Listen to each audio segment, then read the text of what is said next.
दिसतात आणि त्या टप्प्यावर आज आपण विचार करणार आहोत आणि त्याकडे जाणार आहोत. परंतु त्यासाठी आम्हामध्ये madam reverend Swati Rogers madam आहे प्रभूमध्ये. आपण जोरदार टाळ्या वाजून त्यांचं स्वागत करूया. मागील दिवसामध्ये आम्ही पंढरपूर येथे नीरा भीमा खोऱ्यामध्ये संगती होतो आणि मॅडम महिलांच्या वक्त्या होत्या आणि मी मेन स्पीकर होतो आणि तिथे देखील आमची भेट झालेली आहे. विविध ठिकाणी आमची भेटी होत असतात.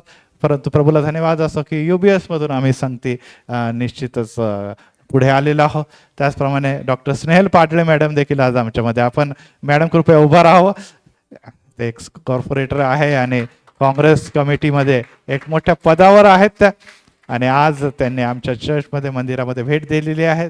प्रभूमध्ये मी त्यांचं कौतुक करतो आणि त्यांच्या सेवेबद्दल त्या देखील माझ्याबरोबर UBSला होत्या आणि निश्चितच त्यांच्या देखील सेवेचा मला लाभ होतो. मला आठवतं अद्याप पण ते आपली गाडी जी होती कॉर्पोरेशनची गाडी जी आहे त्यामध्ये ते येत असाल कारण की ते मेडिकल डिपार्टमेंट जे होतं त्याचे प्रमुख होत्या आणि कॉर्पोरेशनमध्ये आणि त्या येत असते आणि आम्हा सर्वांना आनंद होत असेल की बघा आमचे एक स्टुडंट जे आहे ते कॉर्पोरेटर देखील आहेत. Praise the Lord. परंतु खरोखर इमॅन्युअल चर्चमध्ये प्रभू त्यांची सेवा मान्य करत आशीर्वादित करते. आज वाघमारे साहेब देखील आमच्यामध्ये आहे. नेहमी आम्ही मिखाचं कौतुक करतो आणि आज आपण घराण्यांकडे बघत आहोत. खरोखर या घराण्याने या मंदिरासाठी बहुत असं केलेलं आहे. Praise the Lord. या मंदिरासाठी नाही तर अनेक मंदिरांसाठी मंदिराची उभारणीसाठी अनेक मंडळांसाठी त्यांची सेवा अविरत सुरू आहे आणि आज त्यांचे चिरंजीव आपल्या मंडळीमध्ये नियमित लांबून येऊन सेवा करतात. Praise the Lord. वेळेच्या अगोदर हजर राहून सेवा करतात. हे देखील महत्वाचं आहे.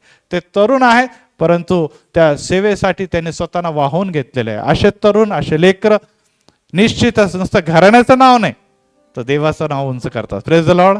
केव्हा योग्य वेळ झाल्यानंतर येशू प्रगट झाला. बरोबर आहे. उशिरा झाला का येशू?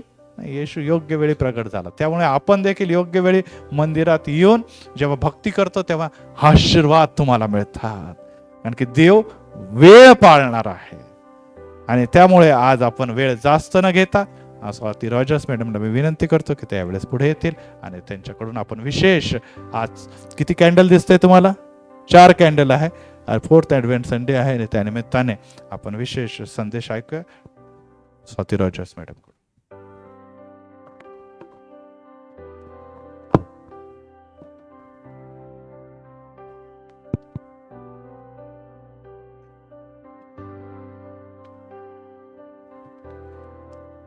प्रभूची स्तुती असो.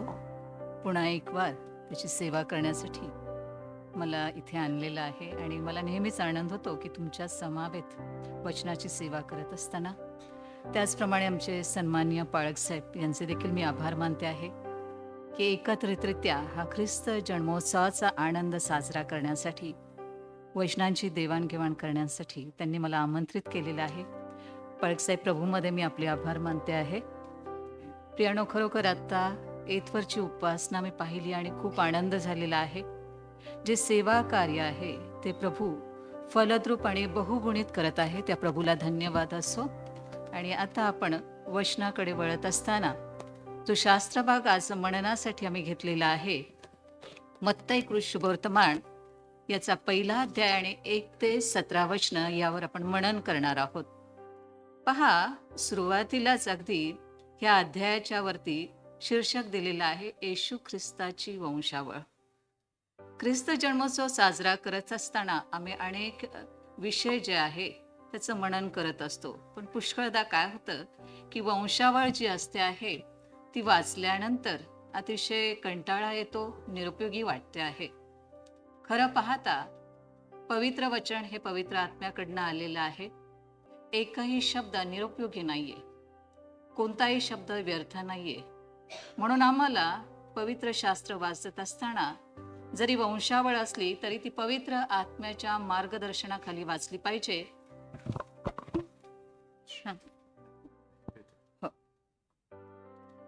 ज्यावेळेस पवित्र आत्म्याच्या सामर्थ्यानं आम्ही वचनाचं मनन करतो प्रियानो, त्यावेळेस स्वर्गीय रहस्य गुजर जे आहेत, जे अद्भुत अलौकिक आहे त्याचं प्रगटीकरण आम्हाला होत असतं. म्हणून पौल म्हणतो आहे की देह स्वभावाच्या माणसाला देवाच्या गोष्टी समजत नाही.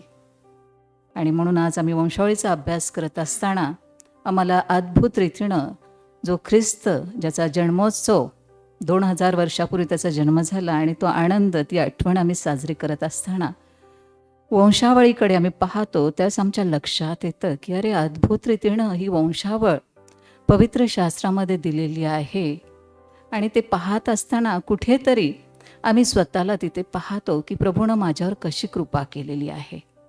त्या वंशावळीमध्ये पवित्र आत्मा आम्हाला नेतो आणि आम्ही स्वतःला पाहत असताना की मी पतित असताना, पातकी असताना देवानं माझ्यावर एवढी कृपा केलेली आहे की त्याच्या वंशामध्ये माझं नाव घातलेलं आहे. त्याचं नाव मला दिलेलं आहे. ही अद्भुत आध्यात्मिक जाणीव पवित्र आत्मा आम्हाला करून देतो आहे. सर्वात महत्त्वाचं आहे की ही वंशावळ जी आहे युगापूर्वीच देवानं स्थापलेली आहे. देव कोणतीही गोष्ट निरर्थक करत नाही. त्या वंशावळ देण्यामागे देवाचा उद्देश आहे. अनेक उद्देश आम्हाला पवित्र शास्त्रामध्ये वंशावळीमध्ये दिसत आहे. पण आपण काही जे उद्देश आहे त्याकडे लक्ष पुरवणार आहे. सर्वात महत्त्वाचं आहे की आमचा तारणारा प्रभू येशू ख्रिस्त जो आहे हा यहुदा वंशातला होता आणि दावीद राजाच्या कुळामधला होता. आणि मग ही वंशावळ जी आहे ती असल्यामुळे यहुदी लोकांना देखील आणि संपूर्ण जगभरातल्या लोकांना एक अतिशय सबळ पुरावा मिळालेला आहे.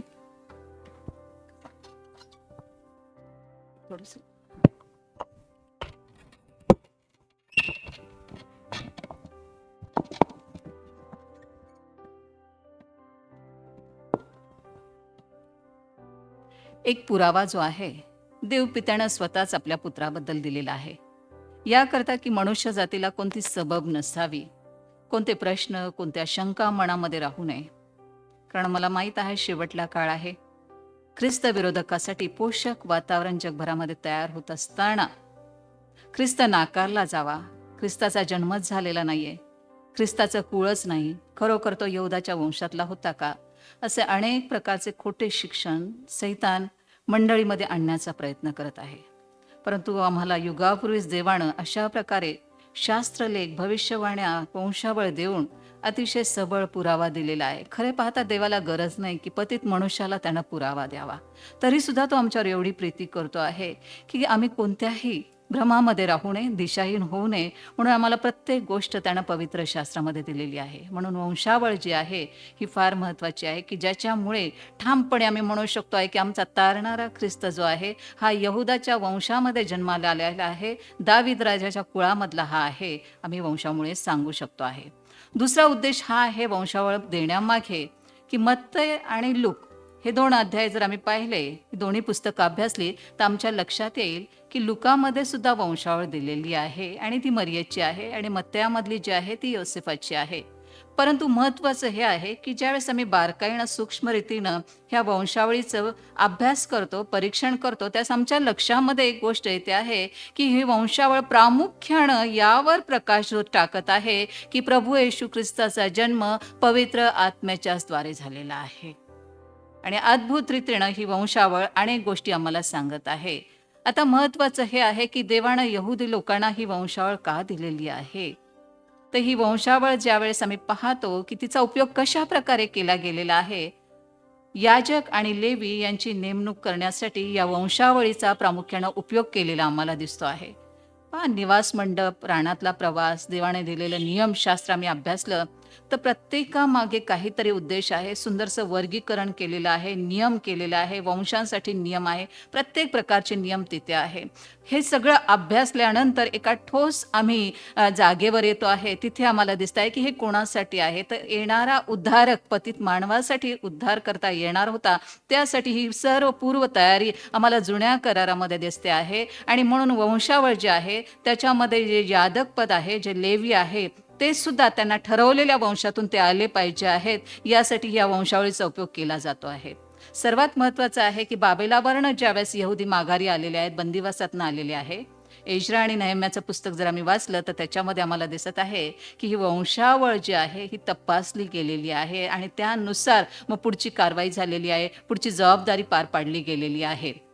दुसरं आम्ही पाहत आहोत की जमिनीचं वाटप करणं किंवा जागा वाटणे किंवा वतन सोडविणे, वतनाचा हक्क जो आहे तो देणे, हे सर्व करण्यासाठी वंशावळीचा उपयोग केलेला दिसतो आहे. जुन्या करारामध्ये आम्हाला बवाश दिसतो आहे की त्यानं नामीचं वतन सोडवलेलं आहे. आणि तो बवाश जो आहे निश्चितच तिथे वंशावळीचा उपयोग केलेला आम्हाला दिसतो आहे, कारण नामीच्या नवऱ्याच्या कुळामधला तो होता.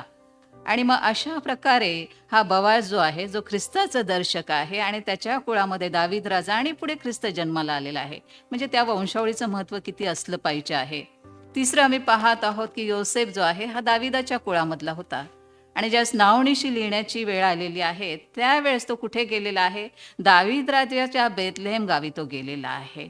आणि मग वंशावळीप्रमाणे ते सर्व कार्य आम्हाला झालेलं दिसतं आहे. कुठल्याही प्रकारचा तिथे गोंधळ नाहीये, कुठल्याही प्रकारचा आम्हाला दिशाहीनता तिथे दिसत नाहीये. इतका सुंदर रीतीनं पवित्र आत्म्यानं वंशावळीचा उपयोग यहूद्यांसाठी केलेला दिसतो आहे. आणि मग आम्ही पाहत आहोत की अशा प्रकारे ही वंशावळ जी आहे अभ्यासल्यानंतर आमच्या लक्षात येईल की मिखा संदेष्ट्यानं जी भविष्यवाणी ख्रिस्ताविषयी केलेली आहे 5वा अध्याय 2ऱ्या वचनामध्ये, त्याची पूर्तता झालेली दिसते आहे. मिखा संदेष्टाचा ग्रंथ 5वा अध्याय आणि 2रं वचन आम्ही जर वाचलं तर त्यामध्ये असं लिहिलेलं आहे की हे बेथलेहेमा एफ्राता, यहूदाच्या हजारामध्ये तुझी गणना अल्प आहे, तरी तुझमधून एक जण निघेल, तो मजसाठी इस्रायलाचा शास्ता होईल, तरी त्याचा उद्भव प्राचीन काळापासून अनादी काळापासून आहे. किती सुंदर रीतीने ही भविष्यवाणी केलेली आहे. मग आता आम्ही अभ्यास करू शकतो आहे, मनन करू शकतो आहे की यामध्ये ह्या वंशावळीचा यहुदी लोकांना कितीतरी उपयोग झालेला आम्हाला दिसतो आहे. परंतु खरी शोकांतिका ही आहे की देवानं त्यांना संदेष्ट्यांचे ग्रंथ दिले, शास्त्रलेख आहे, भविष्यवाणी त्याद्वारे केलेली आहे, वंशावळ त्यांच्याजवळ आहे आणि या सर्व गोष्टीच्याद्वारे मसीहा येणार आहे, तारणारा जन्माला येणार आहे, हे आम्हाला दिसतं आहे. आम्ही विदेशी आहोत, आम्ही फार दूरचे लोक आहोत, तरीसुद्धा शास्त्र वाचताना आम्हाला ह्या गोष्टी लक्षात येतात. पवित्र आत्मा त्या गोष्टी आम्हाला समजून सांगतो की देवानं सर्व काही इस्रायलाला दिलेलं आहे. आणि सर्व असताना सुद्धा इस्रायलाला कळालं नाही की मसीहा तारणारा जन्माला आलेला आहे, आमच्यामध्ये आलेला आहे.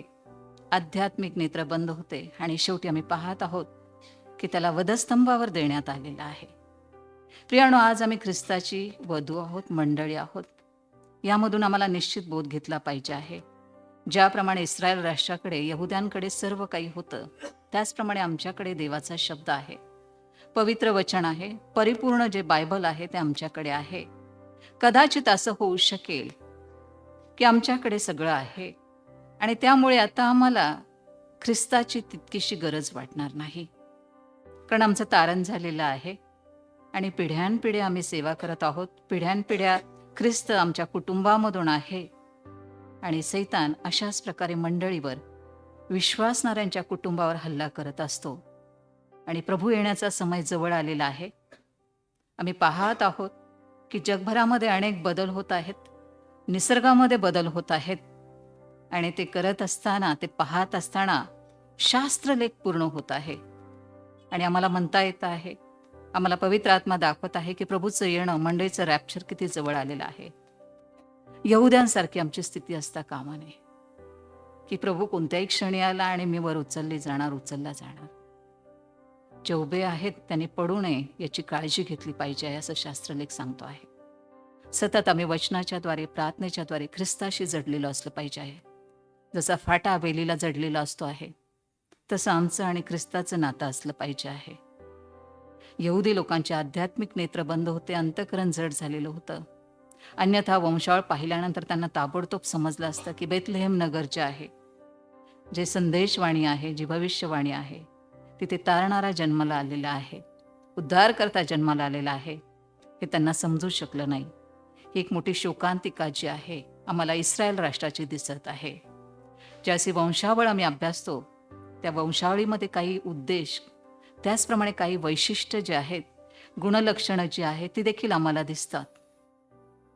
यहुद्यांना वंशावळीचं महत्त्व फार होतं आणि आम्ही पाहत आहोत, लुकाची वंशावळ पहा किंवा मत्तायाची वंशावळ पहा.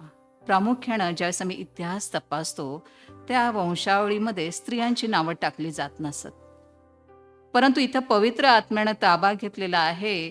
सर्व रूढी परंपरा ज्या आहेत, त्या बाजूला सारलेल्या आहेत आणि मत्तयाकडनं लिहून घेतलेलं आहे की 5 स्त्रियांची नोंद, 5 स्त्रियांची नावं त्याच्यामध्ये लिहिलेली आहे. किती अद्भुत रीतीनं देवानं या स्त्रियांची नावं वंशावळीमध्ये घातलेली दिसत आहेत. यावरून आम्हाला देवाचा सृष्टीवरचा सार्वभौम अधिकार जो आहे तो दिसतो आहे. दुसरं, वंशावळीमध्ये कुळाधिपती आहेत, स्त्रिया आहेत.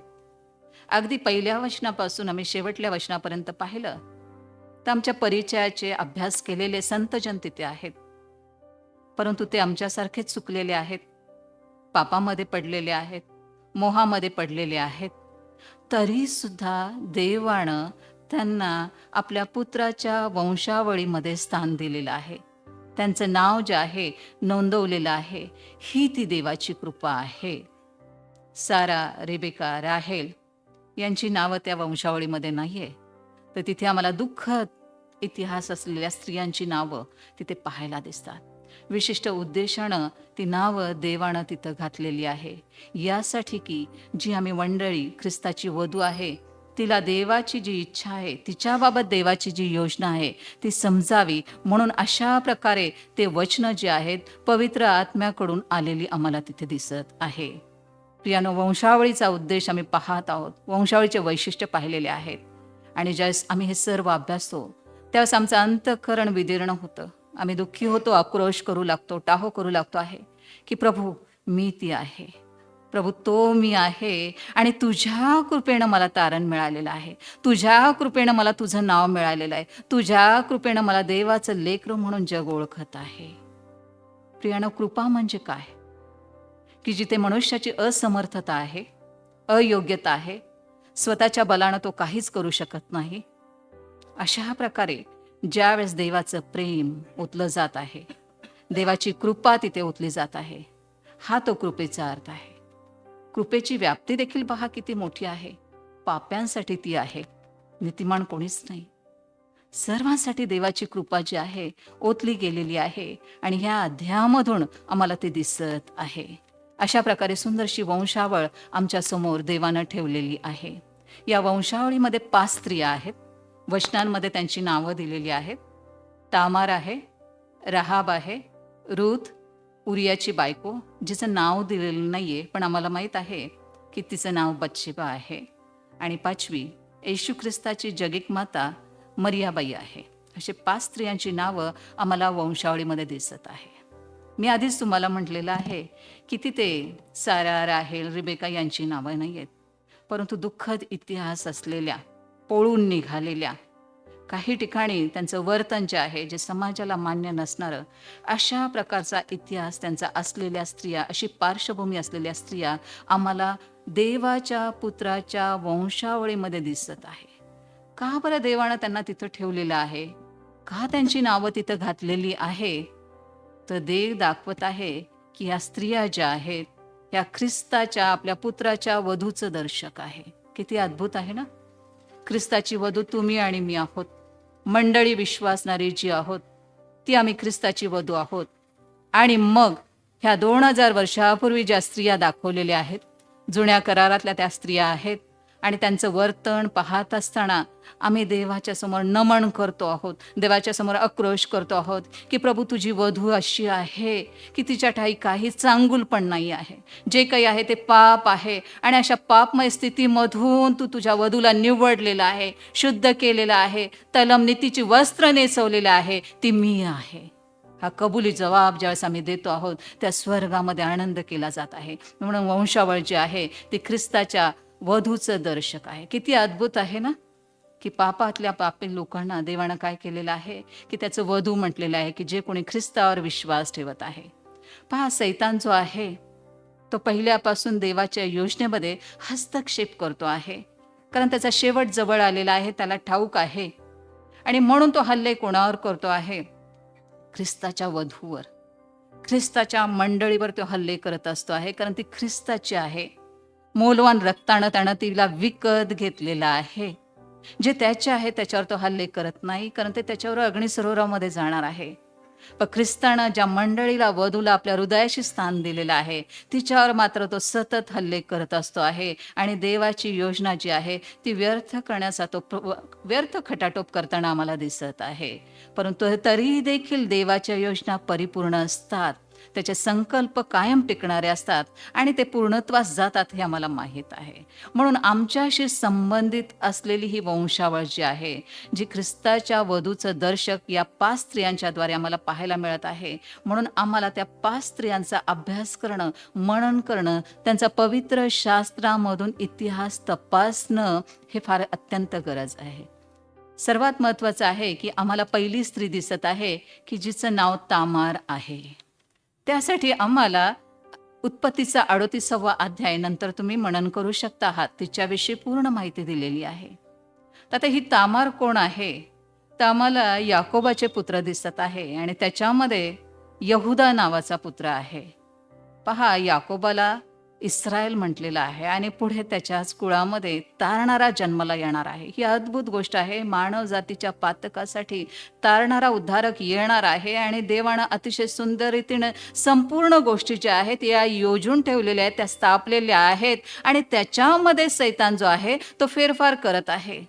आता हा यहुदा जो आहे त्याच्याविषयीची आम्हाला भविष्यवाणी देखील माहीत आहे आणि ती भविष्यवाणी हेच सांगते आहे की तारणारा त्याच्या कुळामध्ये येणार आहे. परंतु यहुदाचं चरित्र ज्यावेळेस आम्ही वाचतो आहोत तर यहुदानं काय केलेलं आहे की परदेशामध्ये गेलेला आहे, वेगळ्या नगरामध्ये गेलेला आहे आणि त्याच्या वंशातली स्त्री त्यानं पत्नी म्हणून केलेली नाही, तर कणानी स्त्री त्यानं पत्नी म्हणून केलेली आहे. म्हणजे एकीकडे देवाची योजना तारणाऱ्यासाठी कार्यरत होत आहे आणि दुसरीकडे सैतान तिथे हल्ला करताना ती योजना विफल करताना आम्हाला दिसत आहे. परंतु तरी देखील आम्हाला अद्भुत रीतीनं देवाचं सामर्थ्य उतरून येत आहे आणि अत्यंत दुःखद परिस्थितीमध्ये सुद्धा जिथे वाटत आहे की सर्व संपलेलं आहे, अशक्य आहे, आता ही योजना कशी पुढे सरकणार, परंतु तो जिवंत देव आहे, त्याला सर्व काही शक्य आहे आणि तिथे देखील देवाची ही योजना जी आहे तारणाऱ्यासाठी अद्भुत रीतीनं पूर्ण होताना आम्हाला दिसत आहे. आणि त्यासाठी युगापूर्वीच देवानं नियमशास्त्र दिलेलं आहे, ते स्थापित केलेलं आहे आणि त्याच्या आधारे देवाची योजना कशी पूर्ण होती आहे हे तामारेच्या घटनेमध्ये आम्हाला पाहायला मिळत आहे. आता ह्या तामारे ही जी स्त्री जी आहे यहुदाची सून आहे, लक्षात घ्या. कणानी पत्नी त्यानं केलेली आहे, बतशुवा आहे आणि तिच्यापासून यहुदाला 3 पुत्र झालेले आहेत. ह्या 3 पुत्रामधला पहिला पुत्र जो आहे त्याला त्यानं कनानी बायको करून दिलेली आहे. म्हणजे पुन्हा एकदा सून जी आलेली आहे ती कनानी आहे आणि तिचं नाव तामार आहे. परंतु आम्हाला दिसत आहे की पहिला पुत्र मरण पावलेला आहे, देवाच्या दृष्टीनं तो दुष्ट आहे.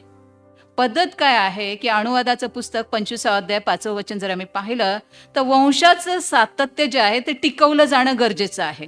म्हणजे ख्रिस्त यहुदा वंशामध्ये येणार आहे, इतर वंश जे आहे ते देखील महत्त्वाचे आहे, पण अद्भुत रीतीनं ही वंशावळ देवानं दिलेली आहे आणि त्याच्यामध्ये वंशाचं सातत्य टिकवण्यासाठी जर एक भाऊ मरण पावला तर दुसऱ्या भावाशी त्या पत्नीचं लग्न लावायचं आहे आणि मग वंशाचं नाव चालू ठेवायचं आहे. अशी पद्धत, नियम आम्हाला देवानं नियमशास्त्रामध्ये दिलेली दिसते आहे. आता यहुदाचा पहिला मुलगा मरण पावलेला आहे, त्यामुळे सून जी आहे ती वैधव्य अवस्थेत आहे आणि मग तिचं लग्न त्यानं कोणाशी लावलेलं आहे यहुदानं, तर आपल्या दुसऱ्या पुत्राशी लावलेलं आहे. पण दुसरा पुत्र जो आहे त्याला कळालेला आहे की माझं नाव माझ्या या मुलाला लागणार नाही, तर थोरल्याचं लागणार आहे. म्हणून त्यानं काय केलेलं आहे की अपत्य होऊ नये म्हणून काळजी घेतलेली आहे आणि देवाला ते करणं अतिशय दुष्टपणाचं वाटलेलं आहे. देवानं त्याला देखील ठार केलेलं आहे. तिसरा मुलगा राहिलेला आहे. नियमशास्त्राप्रमाणे आता तिसऱ्याशी लग्न लावायचं आहे, पण तो लहान आहे. म्हणून यहुदानं सुनेला सांगितलेलं आहे की तू माहेरी जा आणि मग हा वयात आल्यानंतर तुझं लग्न मी त्याच्याशी लावतो आहे. जरी आम्हाला ऐकायला अतिशय कठीण वाटत असेल की अरे हे काय आहे, किती विचित्र आहे, नाही, हे देवाकडनं आलेले आहे, देवाचे नियम आहे आणि सर्व नियम जे आहे त्या उद्धारकर्त्याकडे बोट दाखवतात. हे आम्ही लक्षात घेतलं पाहिजे की त्या उद्धारकर्त्यामुळे आज आम्ही सार्वकालिक जीवनामध्ये प्रवेश केलेला आहे. मग अशा प्रकारे ही स्त्री माहेरी गेलेली आहे आणि तिला कळत आहे की वेळ गेलेला आहे, समय गेलेला आहे आणि माझ्या सासऱ्यानं काय केलेलं आहे की वचन पाळलेलं नाही आणि आज तो माझ्या गावामध्ये येत आहे. हा तिसरा जो आहे हा मोठा झालेला आहे आणि माझं लग्न लावून दिलेलं नाही. पहा, ही कणानी स्त्री आहे तामार आणि तिची इच्छा काय आहे की माझा नवरा जो आहे त्याचा वंश चालावा. विदेशी आहे, परंतु कळपात आल्यानंतर तिला महत्त्व कळालेलं आहे आणि तिला वाटतं आहे की हा वंश जो आहे माझ्या नवऱ्याचा चालावा, अन्यथा ती आपल्या देशात गेल्यानंतर दुसऱ्या पुरुषाशी विवाह करू शकली असती, पण तिनं ते केलेलं नाहीये. परंतु पुढे अतिशय आम्हाला दिसत आहे की तिरस्करणीय घटना जी ह्या घटनेमध्ये घडलेली आहे. सासरा गावात आल्यानंतर ह्या स्त्रीनं कसबिणीचं रूप घेतलेलं आहे, वेशेचा पोशाख धारण केलेला आहे आणि सासऱ्याला फसवलेलं आहे. आणि मग सासऱ्यापासून ह्या स्त्रीला पेरस आणि जेरह नावाची जुळे मुलं झालेली आहेत, सुनेला झालेली आहेत. आम्हाला वाटेल देवानं टाकून दिलेलं आहे का, कारण इथं व्यभिचाराचं पातक आम्हाला दिसत आहे. देवानं टाकून दिलेलं नाही. सैतान हस्तक्षेप करत आहे, पण त्यातूनही देव आपली योजना पूर्ण करताना दिसत आहे की देवानं पेरेस जो आहे जुळ्यामधला एक, त्याच्या वंशामध्ये आपल्या पुत्राला जन्माला घातलेला आहे. लक्षात घेऊया की घटना आम्हाला व्यभिचार दाखवते आहे, पण तरी देखील देवाच्या कृपेनं त्याच कुळामध्ये देवाचा पुत्र जन्माला आलेला आहे. दुसरी स्त्री आम्हाला दिसते आहे, राहाब दिसते आहे. यहोशाचं पुस्तक 2 अध्यायामध्ये ही देखील एक कणानी स्त्री आहे. ती देखील कसबीण आहे आणि तिने यहुदी हेरांचा कशा प्रकारे पाहुणचार केलेला आम्हाला दिसत आहे. तिच्या कानावर वार्ता गेलेली आहे की रानातून प्रवास करत असताना तांबडा समुद्र दुघमला गेलेला आहे, स्वर्गातून मान्ना दिलेला आहे, यहुद्यांच्या शत्रूला ह्यांच्या देवानं नष्ट केलेला आहे. यहोवा परमेश्वर सामर्थ्यशाली देव आहे. या कणानी स्त्रीनं काय केलेलं आहे, यहोवा परमेश्वरावर विश्वास ठेवलेला आहे. राजाचं भय बाळगलं नाही तर काय होईल, तर तिनं कोणाचं भय बाळगलेलं आहे, जो यहुद्यांचा देव आहे, इस्रायलाचा जो देव आहे, यहोवा परमेश्वर.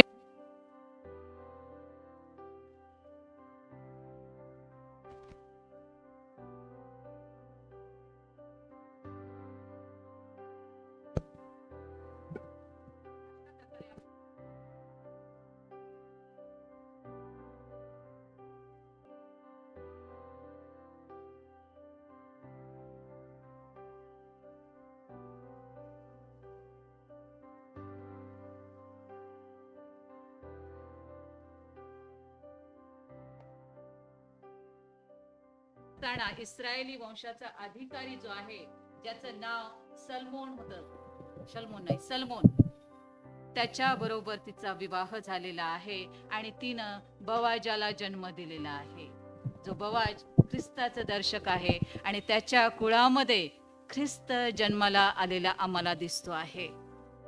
आम्ही विचार करू शकतो आहे का की कशा प्रकारे की पहिली स्त्री जी आहे तिनं कोणतं पातक केलेलं आहे तामारानं, तरी सुद्धा देवानं तिला टाकून दिलेला नाहीये. दुसरी स्त्री आम्हाला दिसत आहे, राहाब आहे, ती देखील इस्रायलामधली नाहीये आणि तिचा व्यवसाय पाहताना आमच्या मनामध्ये अतिशय कडवटपणा निर्माण होतो आहे. पण तरी देखील देवानं तिची आठवण केलेली आहे की आपल्या पुत्राच्या वंशावळीमध्ये तिला स्थान दिलेलं आहे. प्रियानो, पुढे आम्ही पाहत आहोत तिसरी स्त्री जी आहे या वंशावळीमध्ये, ती रूथ आहे. रूथचं पुस्तक आम्हा सर्वांना परिचयाचं आहे, ते आम्ही वाचतो आहे, ते आम्हाला आवडतं आहे. नामीची सून म्हणून आम्हाला ती परिचित आहे. सासू सुनेचा नातं जे आहे त्याच्यामधून सुंदर रीतीने दर्शवलेलं आहे. परंतु लक्षात घ्या की नामी जी आहे ती यहुदी आहे. बेतलेहम म्हणजे भाकरीचं घर जे आहे ते सोडून ती मोवाबाकडे गेलेली आहे. जिवंत भाकर सोडून क्षणभर का होईना, काही काळ का होईना, ती मूर्तीपूजक देशामध्ये ती गेलेली आम्हाला दिसते आहे. अतिशय अंतकरणाची विदीर्ण अधोगती आम्हाला दिसते आहे. परंतु तिथे गेल्यानंतर काही काळानंतर तिचे पुत्र आणि नवरा मरण पावलेला आहे आणि ही मोवाबी स्त्री जी आहे, रूथ जी आहे, तिनं मोवाब सोडलेला आहे आणि ती भाकरीच्या घरामध्ये आलेली आहे. बेतलेहमामध्ये ती आलेली आम्हाला दिसते आहे. तिनं केवळ एवढंच म्हटलेलं नाहीये की तुमचे लोक ते माझे लोक, तर ती म्हणाली तुमचा देव तो माझा देव. किती अद्भुत रीतीने आम्हाला दिसत आहे की जो तारणारा जो आहे तो कशा प्रकारे आपली लोक गोळा करत आहे, कशा प्रकारे आपल्या वधूची तो निवड करत आहे. जे इस्रायलाच्या बाहेरच्या आहेत, ज्यांच्याकडे करार नाहीये, नियमशास्त्र नाहीये, जर त्यांच्याकडे पाहिलं तर त्यांचा इतिहास पाहिल्यानंतर आम्हाला रडू येत आहे, आम्हाला तिरस्कार निर्माण होतो आहे. आणि अशा लोकांना देवानं निवडलेलं आहे त्याची वधू म्हणून, दर्शक म्हणून मंडळीसाठी त्या ठेवलेले आहेत. आणि अशी रूथ आम्हाला दिसते आहे की मोवाब वंशामध्ये जन्माला आलेली आहे. हा मोवाब वंश कोणता होता? जर आम्ही उत्पत्तीचा 19वा अध्याय पाहिला तर तिथे आम्हाला लोट दिसतो आहे. सदोम आणि गमोरावर अग्निवर्ष झाल्यानंतर आपल्या 2 कन्यांसहित तो डोंगरामध्ये गुहेमध्ये जाऊन लपलेला आहे आणि मुलींना वाटलं की आता आपल्याला अपत्य कसं होणार, म्हणून थोरली स्त्री मुलगी जी आहे तिनं पित्याला मद्य दिलेला आहे आणि पित्याजवळ ती गेलेली आहे आणि पित्यापासून थोरल्या मुलीला जो मुलगा झालेला आहे त्याचं नाव मोवाब असं ठेवलेलं आहे. आणि त्या मोवाबापासून हा मोवाब वंश जो आहे, हा लोकगट जो आहे तो निर्माण झालेला आहे. म्हणजे आम्हाला त्यांची उत्पत्ती जी आहे, ते मूळ जे आहे ते देखील दुःखद वाटतं आहे की अशा प्रकारे तिथे देखील एक वेगळ्या प्रकारचं अनैतिकता जी आहे आम्हाला त्या मुळामध्ये दिसत आहे. पण देवानं तिथं पाहिलेलं नाही, तर त्याच्या कृपेनं त्यानं तिथं रूथला आणलेलं आहे आणि रूथला आपल्या पुत्राच्या वंशावळीमध्ये स्थान दिलेलं आम्हाला दिसत आहे. आणि रूथ आणि बोआज जो आहे त्यांचं लग्न झालेलं आहे आणि त्यांना ओबेद झालेला आहे, ओबेदाला इशाय झालेला आहे, इशायला दावीद राजा झालेला आहे, दाविदाच्या कुळामध्ये तारणारा जन्माला आलेला आहे. किती अद्भुत रीतीने ही वंशावळ जी आहे अतिशय महत्वाची आम्हाला दिसत आहे. 4थी स्त्री आम्हाला दिसत आहे, उरिया हित्तीची बायको, जिचं नाव दिलेलं नाही. 2 शमूएल 11 अध्यायानंतर तुम्ही अभ्यासा. ती कोणाची तरी बायको आहे, पण दावीद राजानं तिला आपल्या घरामध्ये घेतलेली आहे. ते व्यभिचाराचं पातक आम्हाला तिथे दिसतं आहे की दावीद राजा जो ख्रिस्ताचं दर्शक आहे आणि ते पातक आम्हाला त्याच्या घरामध्ये, त्याच्या तंबूमध्ये दिसत आहे की ती कोणाची तरी पत्नी आहे. एवढंच नाही तर नंतर आम्हाला दिसतं आहे की त्या उरिया हित्तीचा कशा प्रकारे खून करण्यात आलेला आहे. त्याला तोफेच्या ठिकाणी, सैन्यामध्ये मुख्य ठिकाणी ठेवून त्याला आम्हाला दिसत आहे वेगळ्या पद्धतीनं त्याला ठार करण्यात आलेला आहे. अशा प्रकारे ही स्त्री आम्हाला दाविदाच्या घरात आलेली दिसते आहे, त्याची पत्नी बनून आलेली दिसते आहे. आणि मग तिला जे पुत्र झालेले आहे त्याच्यामध्ये शलमोन राजा एक आहे आणि शलमोनाच्या वंशामध्ये तारणारा जन्माला आलेला आहे.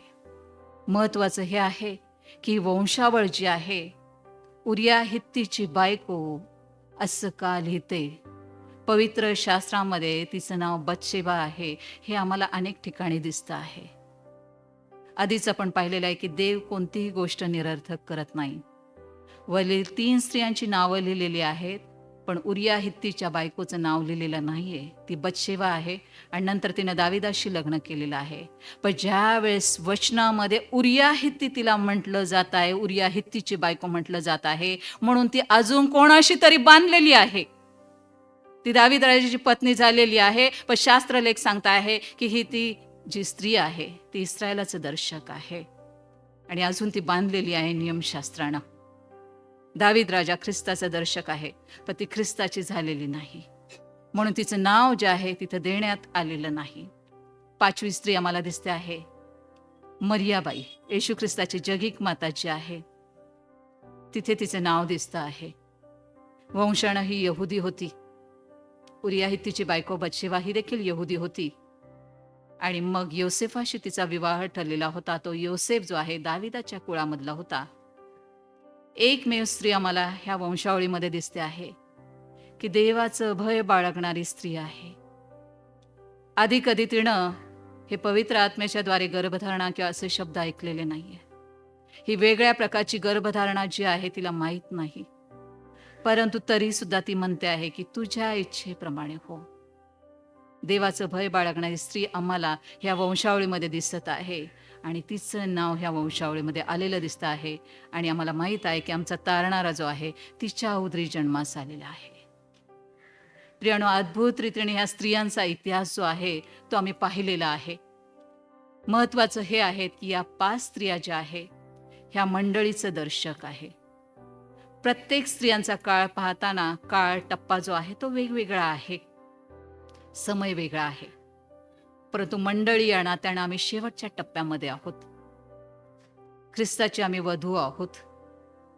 आम्ही इस्रायलामधले नाही, आम्ही इस्रायली वंशाचे नाहीत.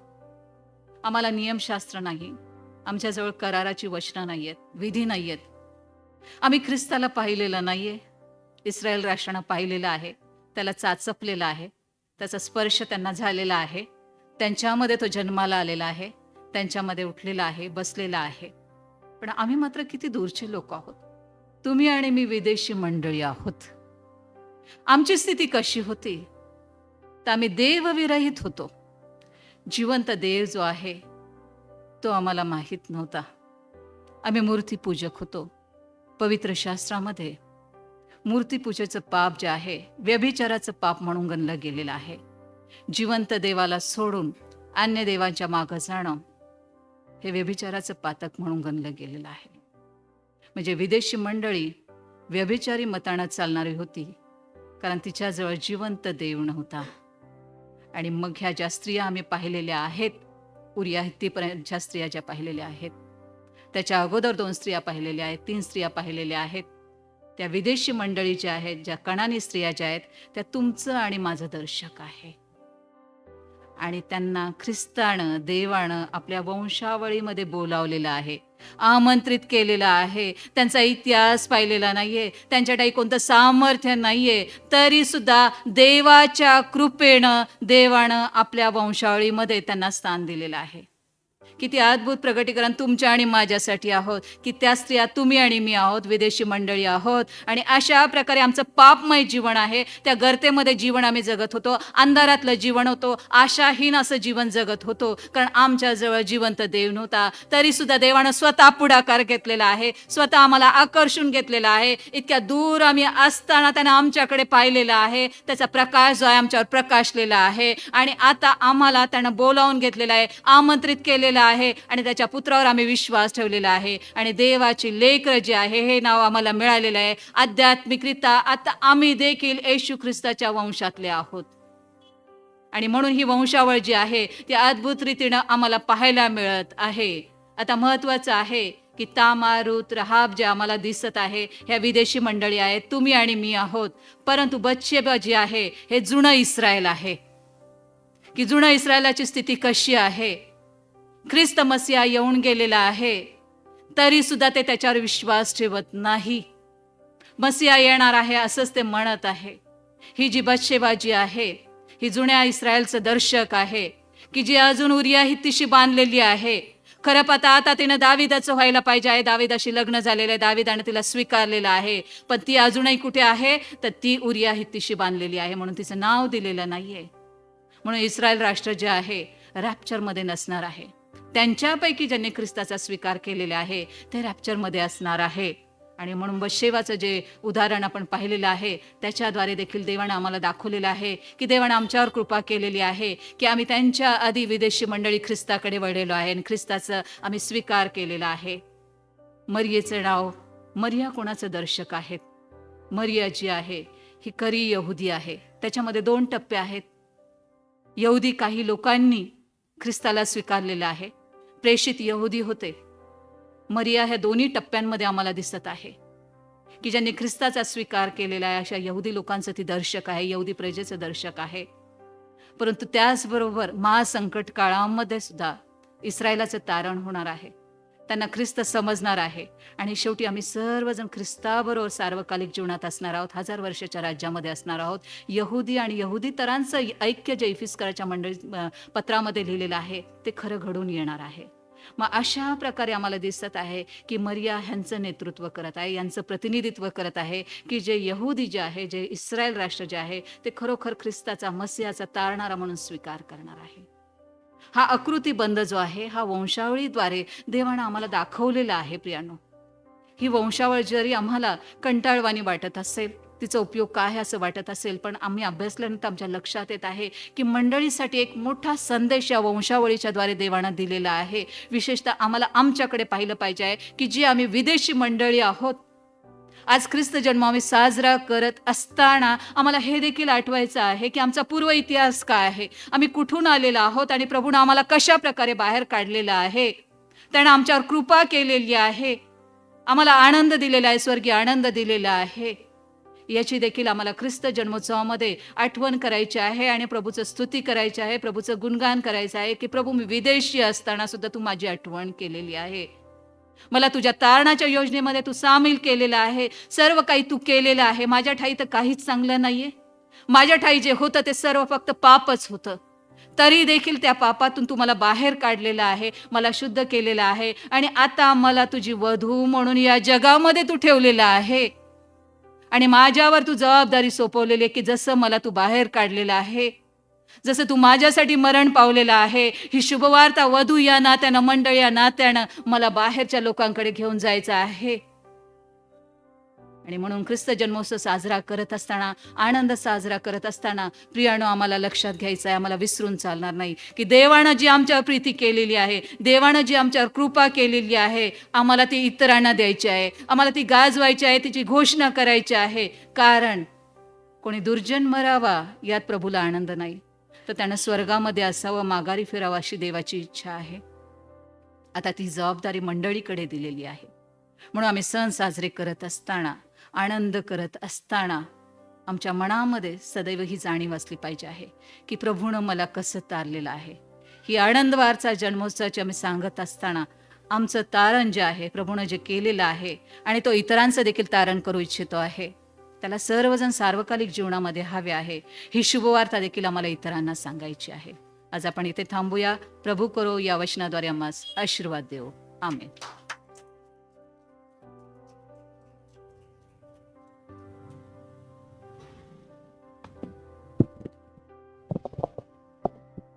प्रभूला धन्यवाद असो. Praise the Lord, praise the Lord. खरोखर आज एक गहन विषयावर आणि गंभीर विषयावर उत्तम असा या समयातला संदेश आहे. हा संदेश कोणत्या समयाचा आहे? येशूच्या संदर्भात आहे. Praise the Lord, praise the Lord. आणि येशूच्या जन्माशी संबंधित आहे. आणि हा विषय हाताळत असताना आपल्याला ही बाब जाणून घेणं अतिशय गरजेचं आहे की जेव्हा आपण त्याच्या मागील पिढ्यांकडे बघतो, 39 पिढ्यांच्या, 42 पिढ्यांच्याकडे बघतो, तर त्या 42 पिढ्यामध्ये ज्या 3 स्त्रिया आहेत, त्या 3 स्त्रियांपैकी 3 ज्या आहेत, त्या 5 पैकी 3 कोण आहे? वेश्या किंवा व्यभिचाराच्या संदर्भात आहे. प्रश्न हाच येतो, अनेकदा आपल्यालाही प्रश्न पडतो की का प्रभूने मला ताडीवाला वडोदराने जन्म दिला? का प्रभूने अशा घरामध्ये मला जन्म दिला जिथे कोणीच मानत नाही, कोणी देवाला चालत नाही, देवातल्या काही संधी नाही, आम्ही जे जगतो ते लाचार जगत आहोत, आमच्यामध्ये, आमच्या घरामध्ये काहीही चांगलं घडत नाही, काही पण कौतुकाने बोलावं असं लोक दिसत नाही, आमचे आजोबा नाही, आमचे आजी नाही, आमचे मुलं नाही किंवा आमचे वडीलजन नाही, काय चांगले घर मिळाले नसते का आम्हाला? का देवाने आम्हाला या गरिबीतच जन्म दिला? का त्या लाचारीमध्ये जन्म दिला? का हे अशा क्राईम एरियामध्ये जन्म दिला? का या लहान अशा ख्रिस्ती मंडळी पत्र्याच्या शेडमध्ये आम्हाला आणलं? मोठे मोठे मंदिर नव्हते का? अनेकदा आपल्याला प्रश्न पडतो ना प्रश्न, की नाही पडत? पडतो की नाही पडत? येस. मग अनेक लोक म्हणतात की नाही जाऊ द्या, आपण हे मंदिर सोडून दुसरीकडे जाऊ. बघा, देवाची योजना जी आहे ती अद्भुत आहे. प्रश्न मी परत एक आपल्याला विचारतो की ही वंशावळी तुम्हाला आणि मला कळाल्यानंतर, जसं मॅडमने आज उत्तमरित्या सांगितलं की या वंशावळीमध्ये त्या 3 स्त्रिया दिसतात, त्यामुळे येशूची वंशावळी फार प्रभावी दिसते का तुम्हाला? अरे लोक म्हणतील काही जगाचा तारणारा जन्मला आहे. आणि जर आपण मत्त्याला बघितलं, द किंग या पुस्तकाचं थीम आहे, हा राजा आहे, हा तारणारा आहे, हा मानवाचा पुत्र आहे, देवाचा पुत्र आहे, असं शुभवर्तमानकार म्हणतं. मग ह्या जेव्हा वंशावळीकडे आपण जातो तर ही टाळता आली नसती का? टाळता आली असती की नाही येशूला? दाविदापासून किंवा त्याचे चांगले चांगले लोक निवडायचे असते, जे असे पापी दुष्कर्मी लोक ते घालून टाकले असते. परंतु तसं नाही घडलं. येशू ख्रिस्ताच्या वंशावळीमध्ये त्या लोकांना देखील स्थान देण्यात आलेलं आहे. आणि येशूने देखील स्वीकार केलंय की हे माझे पूर्वज असणार. येशूला मान्य होतं म्हणूनच त्याने त्या घराण्यामध्ये जन्म घेतलेला आहे. Praise the Lord. मग येशूने असं का घेतलेला आहे जन्म? हा जर विचार केला तर येशू पापास तारवयात जन्माला आलेला. Praise the Lord. आणि पाप्यास तारवयात जन्मण्यासाठी पाप्यांमध्ये जन्म, पापी लोकांमध्ये जन्म घेणं हे गरजेचं आहे. Praise the Lord. आज प्रभूने तुम्हाला आणि मला या परिसरामध्ये यासाठी नाही जन्म दिला की तुम्ही आणि मी पापी म्हणून किंवा अयोग्य शूद्र म्हणून, टाकलेले लोक, बॅकवर्ड लोक म्हणून, अशिक्षित लोक म्हणून किंवा या भागातल्या अशुद्ध लोकांमध्ये यासाठी जन्म दिलेला आहे, या घरामध्ये, या घराण्यामध्ये किंवा या परिसरामध्ये, यासाठी की तुमच्यापासून त्या प्रकारे येशूच्या द्वारे जगाला प्रकाश दिसायला येशू काय म्हणतो, तुम्ही जगाचे लाज वाटून घेऊ नका. येस, आमच्या घराण्यामध्ये किंवा आमच्या घरामध्ये किंवा आमच्या कुटुंबामध्ये देखील असे काही लोक असू शकतील की जे खरोखर ज्यांच्याबद्दल, त्यांच्या कर्तृत्वाबद्दल, ज्यांच्या कार्याबद्दल जर आपण विचार केला तर ते काही चांगलं नाहीये. परंतु एक गोष्ट लक्षात ठेवा की देव वाईट मधून देखील चांगलं उत्पन्न करू शकतो. Praise the Lord, praise the Lord. आणि ही बाब तुम्हाला आणि मला लक्षात घेणं गरजेचं आहे की आम्ही पात्र आहो म्हणून देवाने आम्हाला निवडलं, नाही तर आम्ही अपात्र आहो म्हणून देवाने निवडलं. Praise the Lord. परंतु येणाऱ्या दिवसामध्ये तुमचे कार्य, ठीक आहे, मागचं जे जुनं आहे ते होऊन गेलं, सुरुवातीला मी सांगितलं, पण आता यापुढे काय, यापुढे तुमचं कार्य आणि कृती बघून येणाऱ्या पिढीने म्हणावं की खरोखर माझे डॅडी, माझे मम्मी, माझी आजी, माझे आजोबा खरोखर विश्वासात होते, प्रार्थनेत होते, सेवेमध्ये होते, मंदिराला रेग्युलर जायचे, वेळेवर जायचे, मंदिराच्या सेवेमध्ये ते सहभागी होते. Praise the Lord. आणि यामुळे तुमच्या मुलांना प्रेरणा मिळेल. आज हे वंशावळी निश्चित विविध प्रकारे प्रेरणा जरी देत असली, परंतु एक गोष्ट आम्हाला दिसून येते की देवाची योजना तिथे काम करत होती. तुमच्या आणि माझ्या जीवनामध्ये देवाची योजना जर काम करत आहे तर त्याला तुम्ही प्रथम आणि आद्य स्थान द्या. Praise the Lord. मुलं संडे स्कूलला जाते, जाऊ द्या. मुलं रात्री निश्चितच कॅरल सिंगिंगला गेले, सहभागी झाले, प्रोत्साहित करा. तुम्ही स्वतः येऊन सहभागी होऊन प्रोत्साहित करू शकता. जा बाळा, मी घरी बसते आणि तू जा संडे स्कूलला, मी घरी बसतो कामं करतो आणि तू जा चर्चला, असं म्हणून तुम्ही प्रोत्साहित करत नाही. आज जुना इतिहासाकडे आपण कसाही जरी असला, परंतु आतापासून या नवीन वर्ष 2025 मध्ये आपण प्रवेश करताना ठरवा की देव मला प्रश्न विचारणार आहे. कारण की ज्या प्रकारे हे 42 पिढ्यांची नोंद घेतलेली आहे, त्या प्रकारे तुमच्या आणि माझ्या पिढीची पण तिथे नोंद आहे. Praise the Lord. त्याच्यापर्यंत जे चांगले आहे, उत्तम आहेत, प्रेज द लॉर्ड, कारण की देव त्यांना प्रतिफळ देणार आहे. परंतु जे नाही त्यांच्याबद्दल शोक करू नका, त्याच्याबद्दल दुःख करू नका, कारण की देवाची योजना निश्चितच महान अशी आहे. Praise the Lord. आणि त्या योजनेला मान सन्मान जे देतात ते उगाच जन्मलेले लोक आपण नाही. आपण म्हणू ते प्रभू येशू होता म्हणून ती वंशावळ आहे, ते दावीद होता म्हणून वंशावळ, असं म्हणू नका. प्रत्येक घरानं देवासाठी मोलाचं आहे. Praise the Lord. प्रत्येक व्यक्ती मोलाचा आहे आणि प्रत्येकाच्या घराण्यामधून येशू दिसायला पाहिजे. Praise the Lord. नुसतं काही पर्टिक्युलर लोक नाही, माझ्या घराण्यातून 3च लोक जातात, माझ्या घरातून 2च लोक जातात, बाकीचे लोक मजा करत आहे, हे चुकत आहे. जे जात आहे त्यांच्यासाठी परत एक वार इशारा आहे की आपण उर्वरित लोकांसाठी प्रार्थना करा. आता आमच्या बहिणीने साक्षमध्ये सांगितलं आणि मी त्यांना सांगितलं, तुमच्या घरातला प्रॉब्लेम आहे, तुम्ही गुडघ्यावर प्रार्थना करा. Praise the Lord. देव त्यांना मंदिरात घेऊन यावं यासाठी प्रार्थना करा. बरोबर ना, मी हेच बोललो ना की प्रभूच्या समोर तुम्ही गुडघे टेका इतरांसाठी, यासाठी की ते लोक जे झगडत आहे ते सैतानाने बांधले, देवाने त्यांना मुक्त करावं.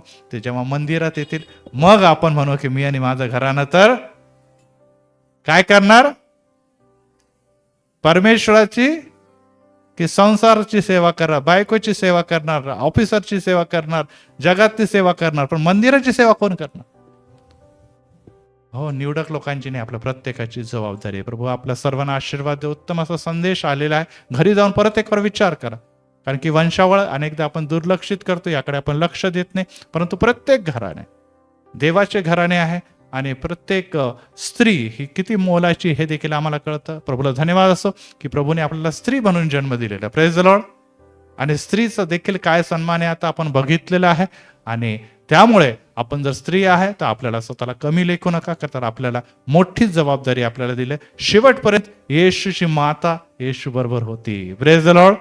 Praise the Lord. यस, तुम्हाला आणि मला शिकायला हवं की मारे माते समान आपल्याला शेवटपर्यंत आपल्या मुलाबरोबर, मुलीबरोबर, कुटुंबाबरोबर टिकून राहायचं आहे. कारण की देवाने तुम्हाला ताकद, ते बळ, ते चिकाटी, ती कळवळ, ती सेवा दिलेली आहे. आणि ह्यासाठी प्रियांनो आज परत एक वार आपण पेटूया, चेतूया. घराण्याचा विचार करू नका, परिस्थितीचा विचार करू नका, जन्माचा विचार करू नका. आज येशू जन्मलाय तर तुमचं घर आज चमकत आहे. Praise the Lord. आणि प्रत्येकाने मिळून सण साजरा करायचा, ह्या देखील गोष्टीचा आपण विचार करू.